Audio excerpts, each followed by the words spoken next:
Morning, students. I hope you all are fine and you all are staying home. So we are back with our next lecture, and today we'll proceed the chapter and we'll try to finish the part 1. Okay. All right. So in the last class, what did we study? We almost reached till the half of part 1, that is story about Sahib, who was a poor boy and who came from Bangladesh, Dhaka. Why? Because all his homes and all his house, entire his home was completely destroyed in the storm. ठीक है, यहाँ तक हम लोग पढ़े थे. और हम लोग क्या पढ़े थे? दैट जो ऑथर है, now many may call it Anees Jung, many may call it Annie's Jung. Now it depends, because she's an Indian author, तो ज़्यादातर चांस है कि अनीस बोला जाएगा. Alright, so this Anees Jung, what is she doing here? She is asking Sahib that तुम यहाँ कूड़े में क्या कर रहे हो? And Sahib replies that he was scrounging for gold, which was he was looking for gold, he was searching for gold. And we also understood that gold, according to Sahib and his family, what did that mean?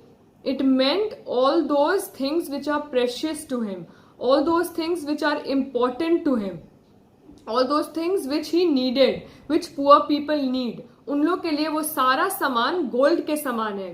Gold क्यों? क्योंकि gold precious होता है, तो precious है उन लोगों के लिए.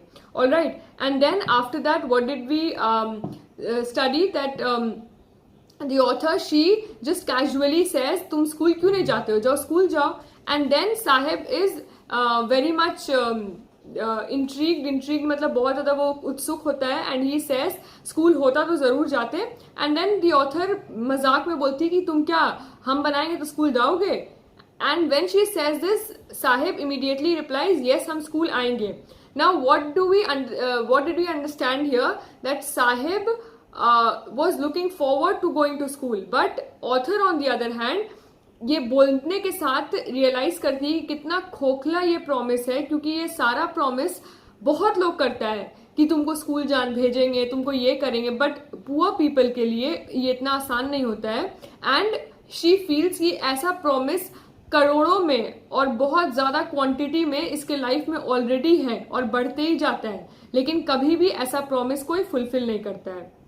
And then she sees Sahib along with his army of barefoot boys, मतलब barefoot नंगे पांव जो उसका फ्रेंड्स था, वो लोग सब जमीन पे रोड पे खेल रहा है. एंड देन शाम होते सब घर चले जाता था, सुबह होते सब निकल जाता था. This we understood.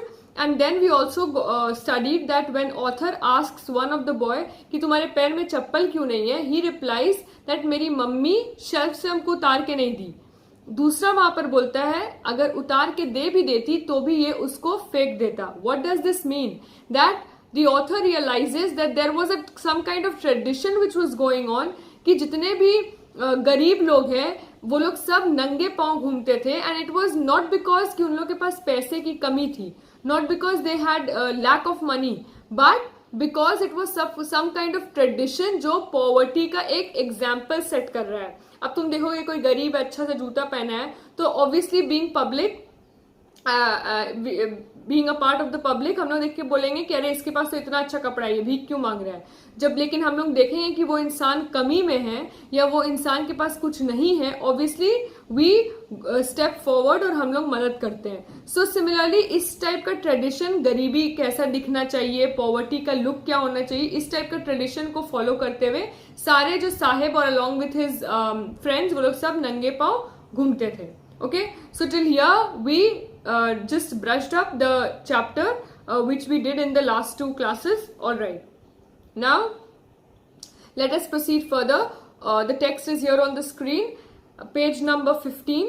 All right, the first paragraph I am beginning. Please pay attention. I remember a story a man from Udupi once told me. As a young boy, he would go to school past an old temple where his father was a priest. He would stop briefly at the temple and pray for a pair of shoes. 30 years later, I visited his town and temple, which was now drowned in an air of desolation. Okay, so okay, fine. I'll explain first, and then I'll explain line by line, and then I'll go on reading. So what are we seeing here? I remember a story from a man from Udupi once told me. So यहाँ पर जो author है, she is saying कि हमको एक story याद आ रहा है जो हमको एक आदमी था उडुपी से, वो हमको ये स्टोरी बताया था. और वो स्टोरी क्या था? दैट एक यंग बॉय था जो हमेशा स्कूल जाता था एक ओल्ड टेम्पल के बगल में जो स्कूल हुआ करता था, where his father was a priest. तो ये जो ये स्टोरी है, okay, and what is the story, let us just read. ये एक स्टोरी है दैट एक बच्चा रहता था, वो स्कूल जाता था एंड स्कूल के जिस बगल में there used to be a temple and वो टेम्पल का जो प्रीस्ट था वो इस बच्चे के फादर थे. He would stop briefly at the temple and pray for a pair of shoes. ना उस जमाने में भी जो ये बच्चा था वो हमेशा टेम्पल पास रुकता था और बोलता था कि हमको एक पेयर ऑफ शूज, मतलब पैर, PAIR विच मीन्स जोड़ा. सो एक जोड़ा जूता के लिए he used to pray. 30 years later I visited his town and temple which was now drowned in an air of desolation. Okay, so just mark there and write. डेजोलेशन का मतलब होता है लोनलीनेस, अकेलापन. ओके, ये होता है डेजोलेशन. अगर हम बोलेंगे कि वो लैंड डेजोलेट है, मतलब वो लैंड में कोई लोग नहीं है, वो लैंड पूरा बंजर जमीन की तरह है जहां कुछ उग नहीं रहा है, जहां कोई लोग नहीं रह रहे हैं. Okay, that is called desolation, loneliness. ये complete absence of people and anything, वो होता है डेजोलेशन. तो यहाँ पर बोल रही है ऑथर कि जब वो 30 साल के बाद जाती है उस जगह में, वहां पर उसको क्या दिखता है कि उसको वो टाउन और टेम्पल दिखता है, but it is all drowned in an air of desolation. Drowned मतलब अगर कोई चीज तुम, ड्राउंड मतलब DROWN, डूबना. अगर कोई चीज को फॉर एग्जाम्पल तुम एक टिश्यू पेपर लोगे और उसको तुम पानी में डुबा दोगे तो you are drowning it in water, तो ये भीग जाएगा. सिमिलरली यहाँ पर ऑथर बोल रही है कि पूरा टाउन, पूरा टेम्पल ऐसा लग रहा था कि air of desolation, air of loneliness में डूब चुका है, विच मीन्स ये अकेलापन और पूरा सन्नाटा जो था वो वहां पर बहुत ज्यादा दिखाई दे रहा था. Alright, okay. In the backyard where lived the new priest, there were red and white plastic chairs. A young boy dressed in grey uniform wearing socks and shoes, underline that, socks and shoes. क्यों socks and shoes? क्योंकि 30 साल पहले यहाँ पर एक बच्चा रहता था जो मांगा करता था कि मेरे पास जूता आ जाए. और अब जब ये 30 साल बाद ऑथर गई है इस जगह पे, तो यहाँ पर एक परिवार रह रहा है जहां पर एक बच्चा ऑलरेडी सॉक्स और शूज पहना हुआ है. Arrived panting and threw his school bag on the folding bed. Panting मतलब पैंट करना, मतलब हाफना. फॉर एग्जाम्पल एक डॉग को अगर तुम कोई चीज फेंक के देते हो फिर वो उस चीज को उठा के लेके आता है तो वो पैंट करता है, जबान निकाल के जो सांस लेता है जोर से, दैट इज पैंटिंग. ठीक है, वर्ब फॉर्म है पैंटिंग, पैंट करना. तो यहाँ पर ये बच्चा भागे भागे स्कूल से आता है, अपना स्कूल बैग फेंकता है and he is obviously panting and he stands there looking at the boy. I remembered the prayer another boy had made to the goddess when he had finally got a pair of shoes. तो यहाँ पर author क्या बोल रही है कि इस बच्चे को देख के हमको वो बच्चा याद आ रहा है जो 30 साल पहले भगवान से, गॉडेस से एक प्रार्थना किया था, एक प्रेयर किया था एंड उसका फल इस बच्चे को मिल रहा है. This boy is now having both socks as well as shoes. The goddess had granted his prayer. Just as I said, young boys like the son of priest now wore shoes. तो आज के जमाने में वो लोग सब जूता पहना करते थे. But many others, like, please underline these lines, but many others like the rack pickers in my neighborhood remain shoeless. Please underline, it's very important. ये कह रही है कि 30 साल पहले जिस गांव में, जिस जगह में जूता के लिए प्रार्थना हुआ करता था, आज 30 साल बाद उस गांव में जूता है. The people there living there are wearing shoes, are wearing socks. लेकिन कंप्लीट ऑपोजिट में here are the rag pickers. Rag pickers, RAG, rag मतलब कुछ फटा हुआ कपड़ा, जिसको हम लोग हिंदी में चिथड़ी या कपड़ा बोलते हैं, जो something which is not in use, some cloth which is dirty, not in use, you have just thrown it in the garbage, वो होता है rag. ठीक है, rag pickers ऐसे कचड़े चुनने वाले को rag pickers, picker उठाने वाला, rag कचड़ा, so rag pickers कचड़ा उठाने वाला. ओके, जो जाके गार्बेज में तरह तरह का सामान ढूंढते हैं, बॉटल्स निकालते हैं, और जो उन लोगों को काम आता है, आप लोग सब देखे होंगे. जस्ट नाउ कंपेयर, जो वो लोग वो सामान उठा के झोला में ले जाते हैं, they just carry it in a bag, big bag, and they keep all those things, like for example they keep glass, they keep plastic, they keep everything. And when we were children we used to ask कि ये सब फालतू सामान का what the person will do. But now you can understand कि वो सारा सामान उसके लिए किस सामान था, किसके बराबर था, गोल्ड के बराबर था. क्यों? क्योंकि वो सारा सामान उसके लिए बहुत ज्यादा प्रेशियस था. Okay, so underline this line. It's here. Please look. क्या लिखा हुआ है? But many others like the rag pickers in my neighborhood remain shoeless. पूरा दुनिया जूता पहनने लग रहा है. But rag pickers आज तक जो मेरे neighborhood में ऑथर बोल रही है वो shoeless है. Shoe जूता, less shoeless है, बिना जूता के घूम रहे हैं. Okay, till here I guess you've understood. All right. Okay, so till here we have understood. Now just let us proceed to the next paragraph. All right, just look here on the screen, those who don't have the books, and those who have the books, just see page number 15, the second paragraph. All right, okay. My acquaintance with the barefoot rag pickers leads me to Simapuri. Please underline those lines. Leads me to Simapuri, a place on the periphery of Delhi, yet miles away from it metaphorically. Okay, I will explain. Just let me read 3 to 4 lines and then I'll explain. Those who live here are squatters who came from Bangladesh back in 1971. Sahib's family is among them. Simapuri was then a wilderness. Okay, please underline all these lines. These are important. Boards, in boards you can get questions on it also, and I'll discuss the questions later on once I'll finish the chapters.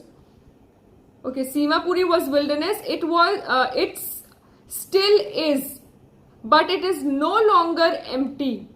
In structures of mud with roofs of tin and tarpaulin, devoid of sewage, keep on underlining, drainage or running water, live 10,000 rag pickers. Okay, so you can imagine now. Till here, let us just understand and then I'll proceed. Now imagine you have seen places, for example in station or below the bridges, you see families which stay and they make their own washroom there, they bathe there, bathe as in they take shower there, they live there, they eat there, they sleep there, and the entire life is just limited to that small portion. Okay, similarly in the outskirts of different cities, for example here we are talking about a place called Simapuri. Okay, so you need to understand and you need to memorize this word because boards में ऐसा question आता है कि साहिब और उसका family presently कहाँ रहता था, तो तुमको बताना होगा कि they used to say at in a place called Simapuri which was on the periphery of Delhi. Periphery मतलब please underline and write outline. Okay, periphery का मतलब होता है किनारा. जैसे for example एक circle है, for example this is my specs, तो ये जो outline है ये periphery हो गया, ये in center हो गया. तो दिल्ली के जो किनारे एरिया है वहां पर सीमापुरी नाम का एक जगह है where Sahib along with his family used to live. And यहाँ पर क्या लिखा हुआ है, please read the lines. A place on the periphery of Delhi yet miles away from it metaphorically. Miles away from it. अब तुम प्लीज समझो मेटाफोरिकली वर्ड जो सेंटेंस के एंड में उसको 1 मिनट के लिए हम लोग ढकते हैं and then let us just read उसके पहले क्या लिखा हुआ है. क्या लिखा हुआ है, सीमापुरी नाम के जगह में रहता था Sahib along with his family जो दिल्ली के किनारे था. दिल्ली के किनारे, for example this is Delhi, तो दिल्ली के किनारे सीमापुरी इज दिस. सो दिल्ली के किनारे. Now centre and Delhi, for example ये अगर हम लोग ले लेते हैं तो ये अगर सेंटर है और ये पेरिफेरी है, किनारा है, विच मीन्स ये सीमापुरी है. तो सेंटर से किनारा कितना दूर है, कितना दूर हो सकता है, बहुत कम दूरी होता है. सेंटर और किनारा में बहुत कम दूरी होता है. लेकिन यहाँ पर क्या लिखा हुआ है, yet miles away from it. What does miles away from it means? या अगर सेंटर और पेरिफेरी ये दोनों का डिफरेंस बहुत कम होता है तो फिर कैसे पॉसिबल है कि यहाँ पर लिखा हुआ है कि miles away from it, Seemapuri और दिल्ली बहुत ज्यादा एक दूसरे से दूर है, बट बगल में क्या लिखा हुआ है, metaphorically. Now understand, last lecture में हम तुम लोग सबको मेटाफोरिकल का मीनिंग बताए थे। Metaphorical means, I know everybody जो ध्यान से लेक्चर सुने होंगे वो आंसर कर पाए होंगे, it means which is not the dictionary meaning. अब डिक्शनरी मीनिंग नहीं है मतलब कोई दूसरा मीनिंग होगा, और दूसरा मीनिंग हिडन मीनिंग हो सकता है, जो छुपा हुआ है, जो हम लोग को नहीं पता क्या मीनिंग है। यहां पर लिखा हुआ है सेंटर दिल्ली और उसका किनारा सीमापुरी के बीच, जो कि अगर हम लोग लिटरली देखें, डिक्शनरी मीनिंग के हिसाब से देखेंगे, दूरी का क्या मतलब होता है, दूरी का मतलब, डिस्टेंस का मतलब क्या होता है, एक जगह से दूसरी जगह के बीच का जो लेंथ होता है, जो टाइम स्पैन होता है, उसको बोलते हैं डिस्टेंस, है ना। तो किनारा और सेंटर का डिस्टेंस कितना होगा, बहुत कम होता है, पर यहां पर लिखा हुआ है माइल्स अवे फ्रॉम इट, बहुत दूरी पे है। मेटाफोरिकली मतलब यहाँ जो डिस्टेंस है ये यहाँ पर फिजिकल डिस्टेंस नहीं मीन कर रहा है, यहाँ पर जो डिस्टेंस है ये नहीं मीन कर रहा है कि इतना किलोमीटर दूर है या इतना माइल्स दूर है।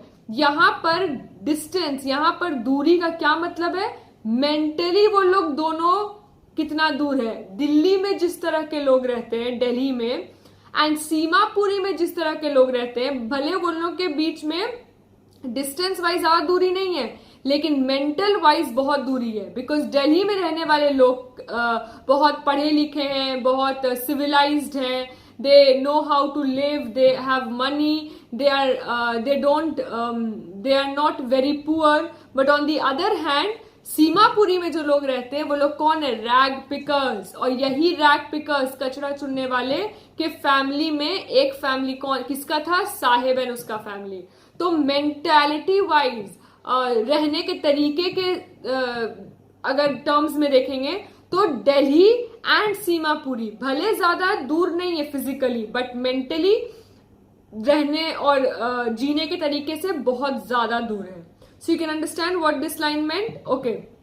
Those who live here are squatters who came from Bangladesh, 1971 में सब आए थे, और साहिब की फैमिली उसमें से एक है। Seemapuri was then a wilderness. Wilderness का क्या मतलब हो सकता है, wilderness मतलब अगेन एक बंजर जमीन, एक ऐसा जहां कुछ उगता नहीं हो, काइंड ऑफ डेजोलेशन। ठीक है, डेजोलेशन का मतलब होता है, for example this class is in desolation, तो बोल सकते ये क्लास सन्नाटा है, चुपचाप है, लोनली टाइप का लग रहा है। पर क्लास विल्डरनेस तब हो सकता है, जैसे विल्डरनेस का एक लिटरल मीनिंग भी होता है और मेटाफोरिकल भी। जो लिटरल मीनिंग है विल्डरनेस का, विच मीन्स जो ऐसा जमीन जहां कुछ उग नहीं रहा हो, या फिर जहां कुछ भी उग रहा है जो बकवास हो, ठीक है, बहुत बंजर और बैरन सा जमीन है। विल्डरनेस का मेटाफोरिकल मीनिंग होगा एक ऐसा स्टेट ऑफ माइंड जहां पर कुछ भी प्रोडक्टिव नहीं हो रहा है, जहां कुछ भी अच्छा नहीं हो रहा है, कुछ भी यूजफुल नहीं हो रहा है, बस जीने का जी रहा है इंसान, कुछ भी अच्छा नहीं हो रहा है किसी के साथ, वो होता है मेटाफोरिकल मीनिंग ऑफ विल्डरनेस। क्योंकि अगर एक हम लोग बंजर जमीन को देखेंगे तो क्या वो लाइफ डिनोट कर रहा है या लाइफ सिंबलाइज कर रहा है, नहीं, वो क्या सिंबलाइज कर रहा है, लाइफलेसनेस। सिमिलरली विल्डरनेस मीन्स बोल सकती हो लाइफलेसनेस बोल सकती हो, या बैरन बोल सकती हो, BARREN मतलब खाली। Okay, it still is but is no longer empty. Now understand, अभी हम क्या बोले, खाली जमीन, खाली होना।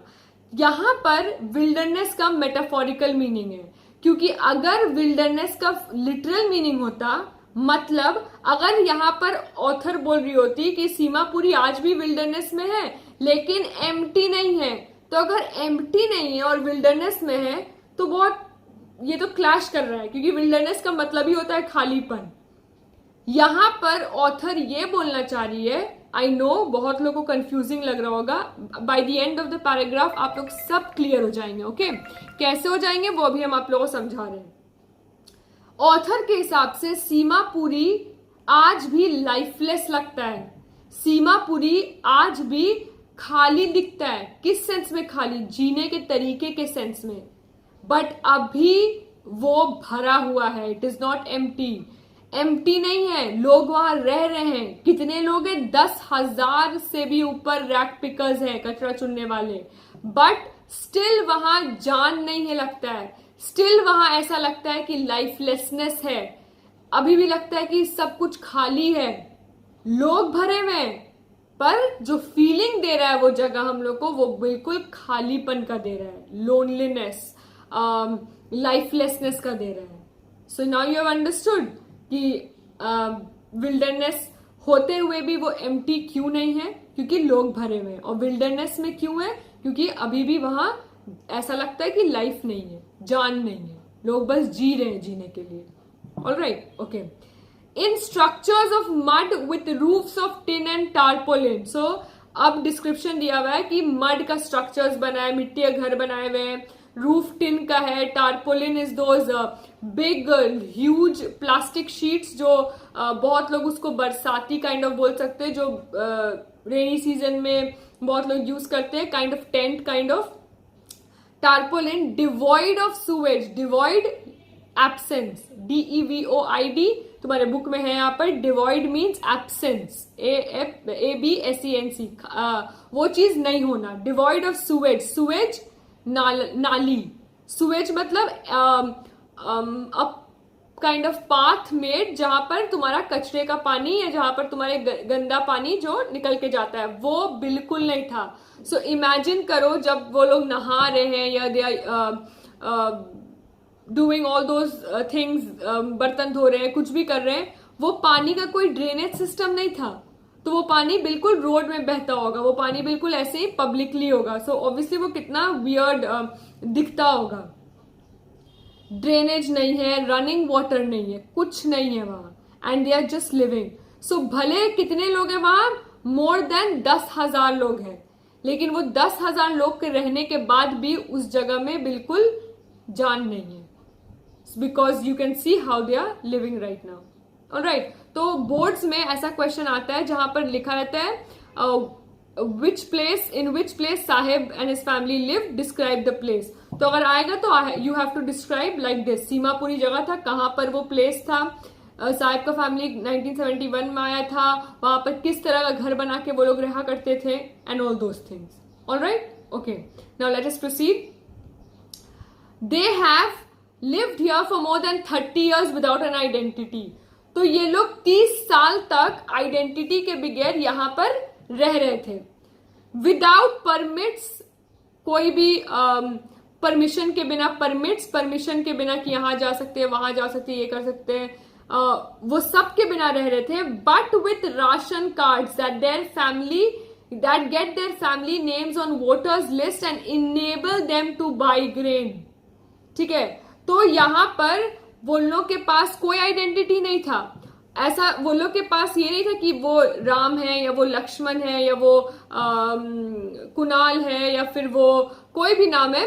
ओके, सो उन लोग के पास कोई आइडेंटिटी नहीं था, बट उन लोग के पास राशन कार्ड हुआ करता था, एंड वो ration card used to help them in getting their names on the voters list. Alright, now see, and also help them to buy grains. तो उन लोग के लिए क्या इंपॉर्टेंट दिख रहा है हम लोग को अभी तक यहाँ जब पढ़े हैं, कि वो लोग को अपना आइडेंटिटी से मतलब नहीं है, क्योंकि वो लोग अपना अच्छा घर, बांग्लादेश में अच्छा घर छोड़ के इंडिया आए हैं, वो लोग को अपने आइडेंटिटी से मतलब नहीं है, अपने पहचान से मतलब नहीं है, बट किस चीज से मतलब है? फूड, क्योंकि ये ration card help them to buy grains. तो उन लोग को food is more important than identity. See, food is more important for survival than identity. क्या लिखा हुआ है? Please underline that line, it's very important. According to Sahib and his family and according to all the rat pickers staying there, what was more important to them? Food। क्यों? क्योंकि उन लोग को अपना पेट भरना ज्यादा जरूरी लगा देन अपना आइडेंटिटी बनाने में, कि हम लोग ये है वो है, उस बात को वो लोग भूल गए और किस बात पे फोकस कर रहे थे कि खाना मिलना चाहिए। Okay, if at the end of the day we can feed our families and go to bed without an aching stomach, we would rather live here than in the fields that gave us no grain, say a group of women in tattered saris when I asked them why they left their beautiful land on green fields and river। तो यहाँ पर author बोल रही है कि जब हम पूछे किसी औरत से कि आप लोग अपना इतना सुंदर जगह, ब्यूटीफुल लैंड, फील्ड्स, ये सब छोड़ के क्यों आए, उन लोग का जवाब क्या था कि हम लोग बिना आइडेंटिटी के रहना मंजूर करेंगे, बिना आइडेंटिटी का रहना हम लोग को बर्दाश्त है देन बिना फूड का रहना। क्यों? क्योंकि बेटर है कि हम लोग बिना एक ऐसा पेट लेके सोए जो दर्द हो रहा है, एकिंग स्टमक लिखा है, एकिंग दर्द देना, पेनफुल स्टमक लेके सोने से अच्छा है कि हम यहां पर बिना आइडेंटिटी का रहें बट हमको खाना मिले और हम चैन सुकून से I can sleep at night. So you can understand बहुत Saheb and his family for rag pickers what is important? Come on, tell. This is important. Food is more important. All right. Okay. So now let us rush. Wherever they find, they pitch in their tents and that become their transit home. Transit temporary. जहां भी वो लोग कुछ भी मिलता था रहने लायक, वो लोग अपना टेंट गाड़ते थे और रहने लगते थे। Underline. Children grow up in them, becoming partners in survival. Okay, survival सीखते थे children भी. And survival in Simapuri means rag picking. वो लोग खाना के लिए जीते थे, अपना आइडेंटिटी खो दिए, बट जीने के लिए और क्या चाहिए था वहां? Rag picking.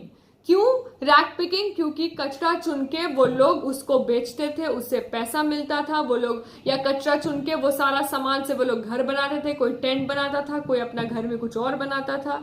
सो जीने के लिए, सरवाइव करने के लिए क्या इंपॉर्टेंट था रैग पिकर्स के लिए? Rag picking. सो क्वेश्चन आ सकता है survival in Seemapuri means rag picking, what does this mean? या इलैबोरेट। तो आपको पूरा ये इंटायर पैराग्राफ में जो डिस्कस किए हैं हम वो सारा कुछ लिखना होगा। ऑलराइट, कि ये सारे लोग जीते थे एंड जीने के लिए इन लोगों को कचरा चुनना पड़ा, बिकॉज कचरा चुन के ये लोग अपने सारे नीड्स को फुलफिल कर पाते थे कुछ हद तक। Alright, through the years it has acquired the proportions of a fine art. साल होते होते ये कला बन चुका था। Garbage to them is gold, underline. और एज आई सेड कि गार्बेज उन लोग के लिए प्रेशियस था, कीमती था। क्यों? Because they use to get all their needed things from there. It is their daily bread, they get food from there, a roof over their heads, they get some material जिससे वो लोग छत बना सकते हैं अपने घर के ऊपर, even if it is a leaking roof। भले वो पानी चू रहा हो या लीक कर रहा हो, but at least they can make a shade over their heads। But for a child it is even more। So बड़ों के लिए तो सिर्फ ये नीड का सामान है, सिर्फ ये कीमती इसलिए क्योंकि इन लोगों का जरूरत पूरा कर रहा है, पर एक बच्चे के लिए हमेशा हर चीज ज्यादा होता है। इसलिए वो नहीं साहिब के लिए गार्बेज गोल्ड है क्योंकि वो उसको जरूरत का सामान देता है, पर इसलिए बिकॉज उसको बहुत कुछ और नया मिलता होगा। Now what he gets we'll discuss in the next class। Till here I hope you all have understood। I know it is a bit intense, but धीरे धीरे जितने भी स्टूडेंट्स हैं जिनको अभी समझ में नहीं आ रहा है, धीरे धीरे जैसे चैप्टर एंड में पहुंचेगा, I am very sure at the end of the chapter आपके पूरे जहन में पूरा पिक्चर होगा and you will be able to understand everything. Alright, so please read the chapter till we meet again। Okay, thank you।